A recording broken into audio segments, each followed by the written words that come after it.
So this video is for the telescope lab, the sort of interactive simulated, let's make a telescope in a virtual environment, since we all are together. We don't have a lab where we can play with lenses and mirrors.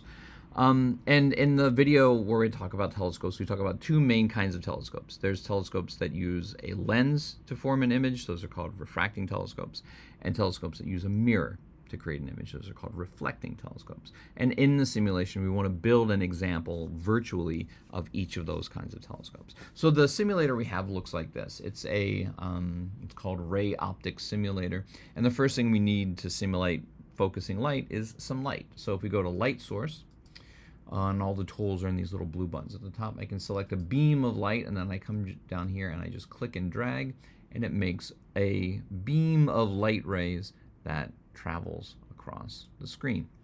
I can come over here to the layout tools. I can turn on a grid, which actually helps me make my things be perfectly straight.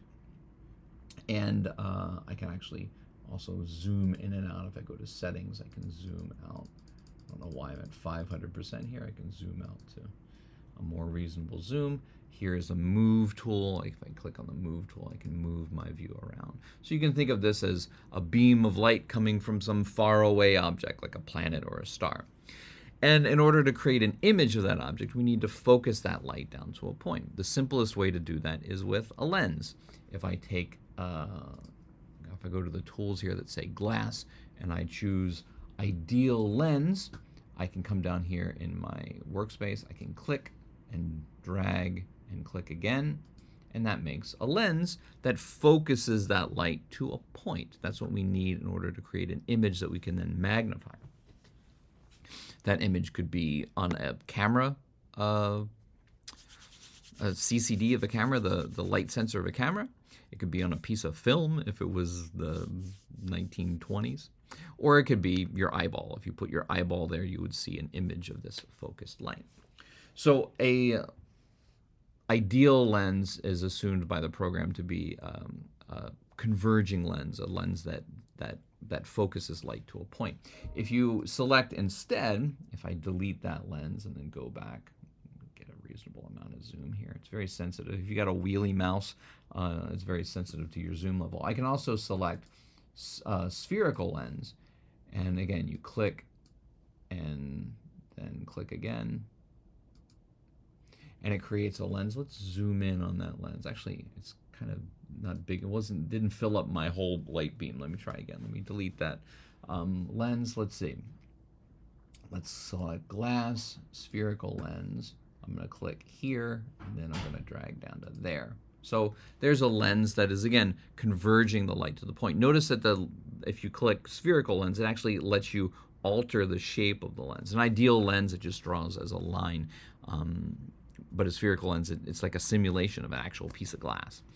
A piece of glass that's thicker on the outside, that's convex, will take light and focus it. And glasses that are curved inwards, that are concave, will take that light and spread it out. I can actually show that by grabbing this lens and changing the shape of the lens. Notice that if it's thinner in the middle than the edges, it takes the light and spreads it out. Depending on if you wear glasses like me, depending on whether you need help converging the light because your eyes don't converge it enough, then you have converging lenses that magnify and make your eyes look bigger to help converge your light. If your eyes focus the light too hard and you need glasses that undo some of that focusing, then you have lenses like this. They make your eyes look smaller because they take light and they spread it out. So this is called a diverging lens.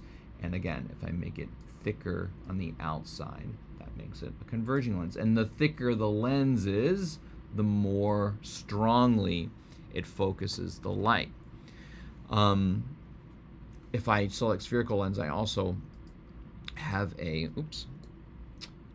I select my lens here, I get a little information window here, and the little slider, maybe you can't read it on the video, says refractive index. Refractive index is a measure of how refractive the glass or the plastic is of the lens. So if I make the refractive index lower, that also makes the lens weaker. If I make the refractive index bigger, it makes the lens stronger. It focuses that light more strongly. Again, if you wear glasses, you might know that when you buy glasses, they give you a choice of what kind of plastic to make the glasses out of. And if you need a very strong prescription, if your eyes need a lot of help focusing and you need very thick glasses, they might recommend a type of a plastic.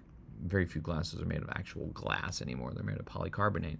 But we'll recommend a plastic with a higher index of fraction, so it can be a little bit thinner. It doesn't have to be so thick to get that much refraction. So let's take our lens. Let's delete it.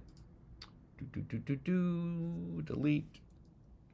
And let's just go back to the ideal lens. So not simulating the shape of the lens, just showing us a piece of glass that focuses the light. Notice if I change the angle, it makes it a little bit off center. And if I just select an ideal lens, the slider I get here says focal length. So I can make the focal length long, or I can make the focal length short. And again, that is a measure of how strong the glass is. If you do wear glasses, you can take your glasses off, and if they're converging lenses, you can actually measure the focal length of your glasses by looking at a distant object like a lamp and focus, or the sun, and focusing that light to a point. That distance between your glasses and the point where that light focuses is the focal length of that lens. That's what that means. So in a refracting telescope, you've got an objective eyepiece at one end that focuses the light, and then an eyepiece at the other end that where you want to look at the light coming out of that lens. So that's how you build a refracting telescope, with one lens here that focuses the light, and then another lens down here past the focal point that magnifies that light so that you can then see it. And we'll talk about the requirements of that in a minute. The other way we can focus light is with a mirror, and a reflecting telescope uses a mirror to focus light instead of a lens. Let me delete all my lenses. Let me go to settings. Let me zoom out a bit. So here I've got my beam of light coming in, and whoa, I accidentally clicked on.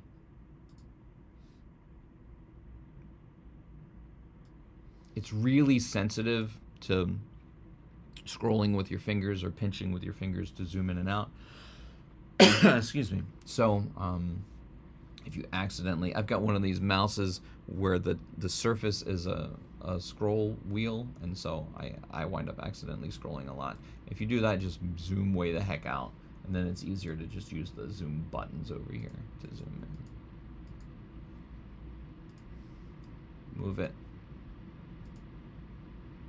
And if you ever get completely lost, like you zoomed out, all your things are gone, you don't know where anything is, there's a little button here that just says reset, and you can just go back to the beginning, and then all your stuff is gone. I think when you reset it, it automatically sets you back to 100% zoom, so then you can start all over. So let's start all over. We'll turn our grid on. We'll go grab a light source. We'll select a beam of light. We'll click, we'll drag, we'll get our beam of light. We'll try to make it as straight as we can. There we go. Okay, so there's my beam of light, and I'm gonna go to mirror, and I'm just gonna put a segment of a mirror in, just a straight line. If I put a straight line segment, it reflects that light. The light bounces off at an angle, and I can bounce that light with another mirror, like so, and create a complicated path of light that bounces around.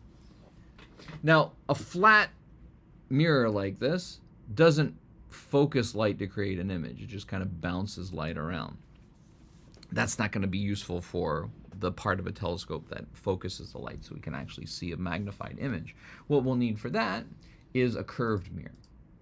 And that mirror can either be a circle or it can be a more complicated shape. If I go to mirror, select circular arc, it lets me draw, and you click.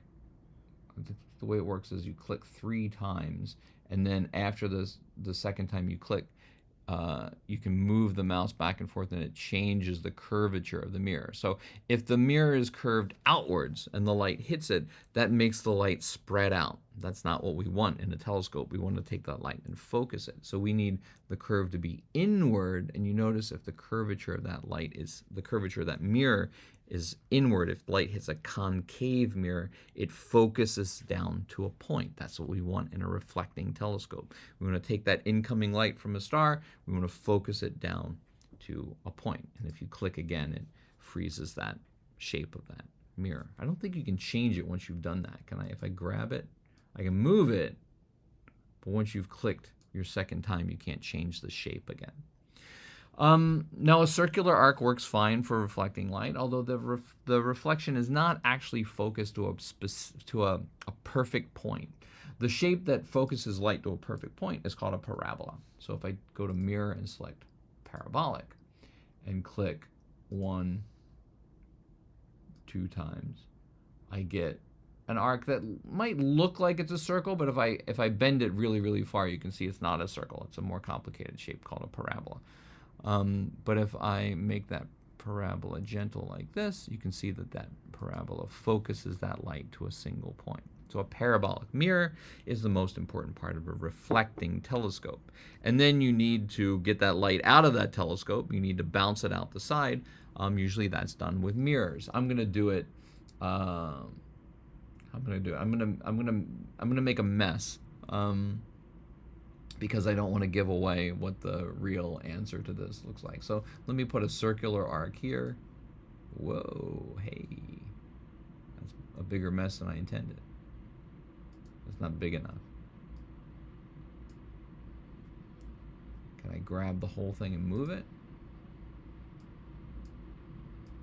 Oh no, I've made a terrible mess. So the undo button is your friend here. Undo, undo, undo, undo. Oops, redo.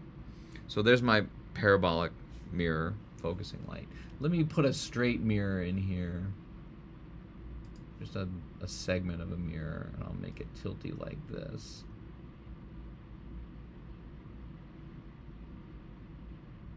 Yeah. And then what will I put over here? Over here I'll put a, oops, I need to do that. Undo. I'll put a, maybe I'll put a lens here. Maybe I'll put a ideal lens here. There you go. So that focuses the light. Now, when I am building I'm going to put another ideal lens right here. When I'm building a telescope for my eyes to look through, the last lens in the telescope is called the eyepiece. When you look through the eyepiece of a telescope, you want your eye to be relaxed as if it's looking at something very far away, which means the light rays that come out of a telescope should be parallel to one another. So suppose this was my telescope, and this is a bizarre telescope. This is not, like I said, I wanted to make something that's kind of weird and messy, so it's not the right answer. So if we look at the light coming out of this telescope, I want to adjust the focal length of this last lens so that the light coming out, maybe I won't be able to do it. Yeah. There we go. Oh, so close. There. Ooh, I had it. And that's focusing. That's diverging. And I want to get it right in between. Can I type in the focal length in the little box? I can. Hey, look at that. I'm learning new stuff about this program. Oh, there it is. Okay, so notice how the light now coming out of this pretend weird telescope with too many lenses and mirrors inside of it. Notice how the light is coming out of that eyepiece parallel. That means if I put my eyeball right here, that light that I'm looking at would look like it's coming from something very, very far away. So my eyes would be relaxed when I looked at it. It wouldn't be like reading it up close on a piece of paper. So in your book and in the videos, you should have diagrams of what a refracting telescope looks like, objective lens, eyepiece, and what a reflecting telescope looks like. Curved mirror, flat mirror, eyepiece. And all you're being asked to do is to build one of those in this little optics sandbox, take a screenshot of it, and submit it to the lab. I'm not asking you to calculate the magnification or do anything more complicated than just play with this little tool until you get a feel for how lenses and mirrors work, and so you can build a refracting telescope and a reflecting telescope that look just like the ones in the diagrams in your book and in the lecture video. And that's all there is to it.